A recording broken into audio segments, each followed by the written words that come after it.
একদিকে পশ্চিমবঙ্গ সরকার দাবি করছে যে প্রচুর কর্মসংস্থান হয়েছে, আর অন্যদিকে পশ্চিমবঙ্গ থেকে দলে দলে লোক বাইরে যাচ্ছে কাজের খোঁজে।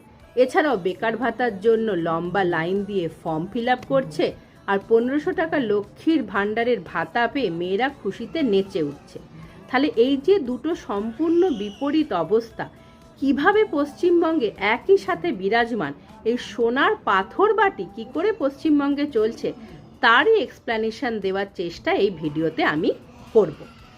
পশ্চিমবঙ্গে এই বিরাট কর্মসংস্থানের প্রধান উৎস হলো সেলফ এমপ্লয়মেন্ট, যার মধ্যে বিড়ি বাঁধা, পটশিল্প, মাশরুম শিল্প, তারপরে টেরাকোটার কাজ, এই সমস্ত জিনিস আছে।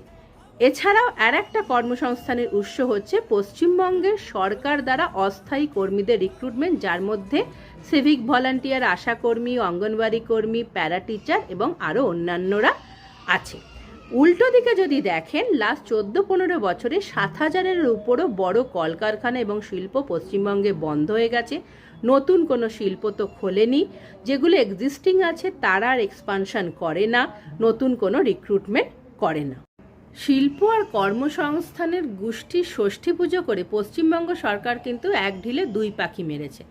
একদিকে তো এই ক্ষুদ্রাতি ক্ষুদ্র কর্মসংস্থান দেখিয়ে খাতায় কলমে প্রমাণ করে দিয়েছে যে পশ্চিমবঙ্গে প্রচুর কর্মসংস্থান হয়েছে, আর অন্যদিকে যেহেতু এই সমস্ত কর্মসংস্থান পার্টি দ্বারা নিয়ন্ত্রিত, তাই সরকারি পয়সায় এক ক্যাডার বাহিনী গড়ে তুলেছে।